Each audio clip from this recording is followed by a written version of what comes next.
Hi, and welcome back. You're listening to the Hippie Martha Hormone Hour. My name's Ashley, your host, and today you get just me. I don't have anyone joining me today, but I have a couple things that I wanted to talk about that have been coming up in my DMs and with clients, and so I just wanted to touch on them. This is going to be a really quick, short episode, but I think that it can be really helpful to understand and to kind of know of a starting place of where to start. So let's just get right into it. Today we're going to talk about balancing hormones. Now, if you follow anyone else who is in the hormone world, you will know that there's a lot of hacks and a lot of things to balance your hormones. But when you actually look at your hormone profile, you will understand, especially if working with a fertility awareness educator, that your hormones ebb and flow. And this ebb and flow changes daily. If you follow me on Instagram, I share my cycle day daily, and every day changes. My feelings, how I'm moving my body, how I'm eating, how it all changes. And, I think women get a bad rep because our hormones change so much, right? We can be called hormonal or too much because we have too much going on as far as hormonal. Whereas, when we look at a man's profile of hormones, they in 24 hours, whereas our hormones every 28 days or so, give or take, right? So there really isn't truly a balance per se, but what there is there's this beautiful ebb and flow. And I want you to kind of take that with you as you're going through your cycle and as you are experiencing kind of these waves of estrogen, waves of progesterone. We have to really understand what those hormones do in our body and how they act in order to know if they truly are off. And by how we do this is by charting our cycles. And I don't just mean period to period. I mean learning a fertility awareness method that teaches you how to recognize the signs of fertility and really teaches you how to understand your basal body temperature, your cervical fluid, and how these different hormones function in our body through our whole menstrual cycle, because really it's a 28 to 32 day phase. And I also want to touch on the fact that ovulation is the star of the show of your menstrual cycle. If you are not ovulating, you are not producing one of those hormones, which is called progesterone. And progesterone is needed for a lot of different things. Progesterone is needed to balance out estrogen. So if you're not ovulating, of course, you're probably not going to feel very balanced. You might feel edgy, wired. Estrogen can give us lots of energy, but it can also cause a lot of issues to our gut and to our histamine response. So it can really wreak havoc on our body over time if we aren't balancing it out with progesterone. So just keep that in mind. And you may ask, hey, well, how about I just get a hormone panel done? Maybe that'll help. A Dutch test. When is the best time to get my blood drawn for such and such to test my hormones? Because I feel like my hormones are off. And while I can definitely suggest the best times to have your hormone levels checked, I want to tell you that the cheapest, easiest way is by charting your cycles, by using a fertility awareness method. And I know I sound like a broke record. I know it. And I apologize, or maybe I don't, but you really can learn a lot from your cycle mapping charts. I also encourage people who are cycle mapping that they are where they feel off balanced in. So maybe you are getting a lot of headaches throughout your cycle, or maybe you're only getting them, right before your period or during ovulation. Write it down on your chart. Fill it in. If you are having hot flashes, or maybe you are experiencing spotting before your period, write it down. Put it on the chart so that we know when it is happening in correlation to your cycle. Now, as far as hormone levels go, we can actually, as a fertility awareness educator, we can find a lot out from what you're putting on a chart. So that goes from your cervical fluid to your basal body temperature.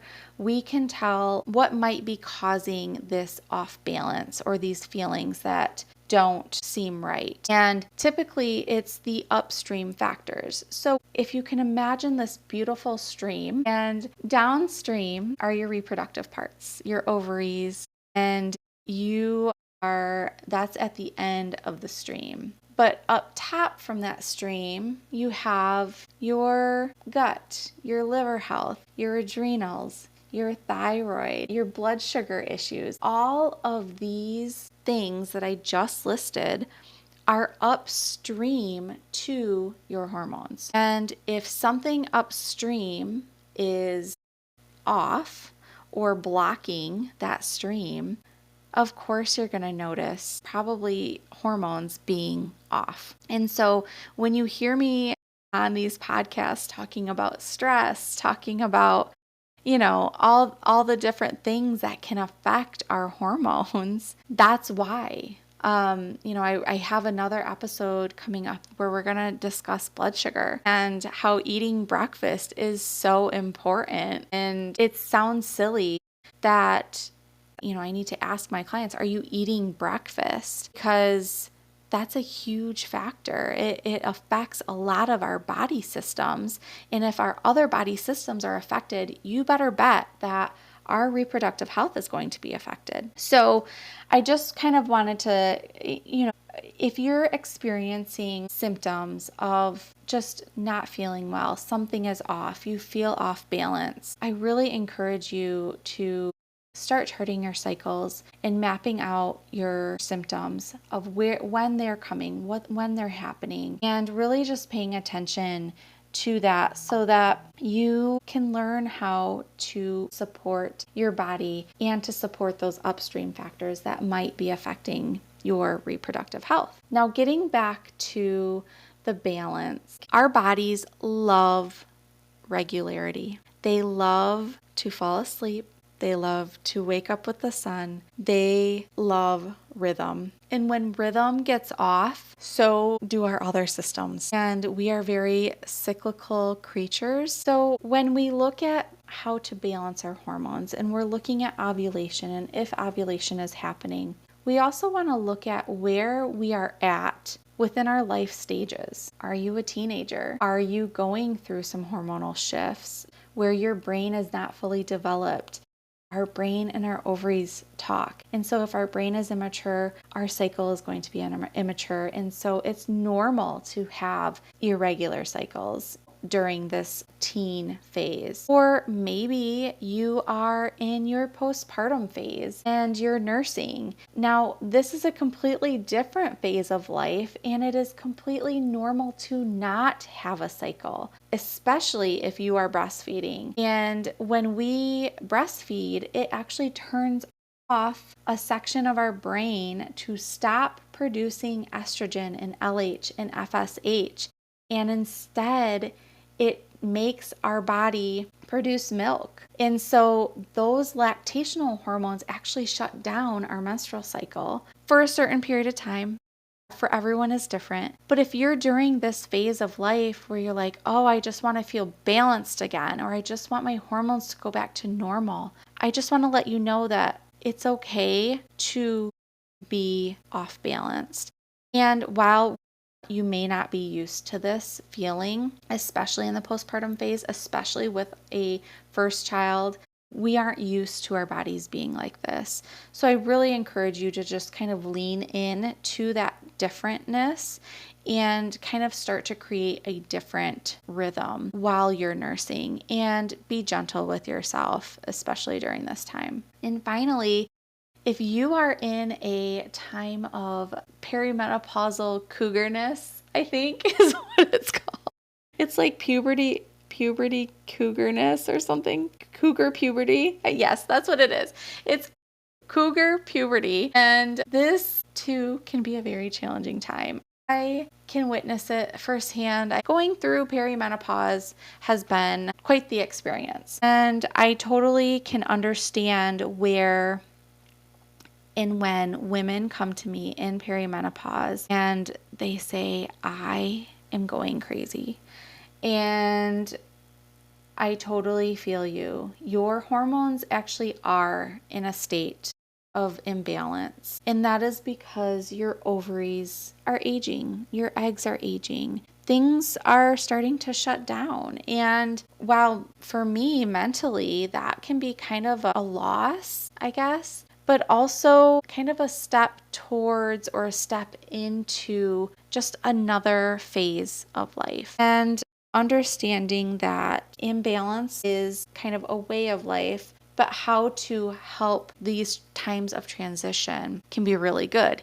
And that's where we look to those upstream factors. So those who are in perimenopause, who just are kind of all over the place, the people who are going to experience more symptoms are those who are struggling with adrenal issues, stress, cortisol, blood sugar issues. Really, if you haven't cared for yourself up until now and you're in perimenopause, I highly urge you to really start showing yourself a lot of love and grace, because that love and grace is going to allow your body to come to terms and hopefully prolong and ovulate for as long as possible so that you can reap the benefits of your hormones, which is the estrogen, the progesterone, the testosterone. Even though they're a little wacky right now, I get it. Really want to focus on treating your body well so that it can kind of ease into menopause. And, I also want to just give a shout out that you can do whatever you like. This is not medical advice, but I do want to say that I have found so much peace in knowing what my cycles are doing by cycle mapping and charting out my cycles using a fertility awareness method. Here's just a quick example of what I have found very helpful is my cycles have been really changing as far as length and ovulation. A couple months ago, I think I had like a 60 some day cycle. So I completely skipped ovulation for a whole month. And then the next month, I ovulated really, really fast. And so my ovulation is all over the place, but because I'm tracking it, I know exactly when my period is going to start. I know exactly what is going on. I'm able to eat accordingly. I'm able to help support my body and give it the nourishment and possibly extra supplements or possibly extra hormones that my body needs. And I've really found that it's been just really enlightening and supportive of being able to witness this and to also kind of reclaim the power back into my body and to pay attention to my body again and be like, oh, no, I'm really stressed right now. Like, I need to take a break or I need to rest. I don't need to push myself right now. And I think that is going to also serve me well as I transition from perimenopause to menopause. And if someday down the road I do decide to take hormones such as bioidentical HRT, I will be able to still take, like the estrogen during my follicular phase and progesterone during my luteal phase to kind of still support my body. I'm just over the moon and very pro charting because it can solve so many problems. I've really seen it not only in my own life, I've seen it in other people's lives. And especially when they are feeling their worst and they start charting their cycles and they start understanding what's going on and they're able to do things to help them through. And then they see the results on their next chart. It's so empowering. I just want to encourage you that if you are starting to feel like you're off balance or you're not sure like where to begin, I highly recommend to begin here. So we're going to end there. Thank you so much for listening. Be sure to like and follow, and I will talk to you soon. Bye.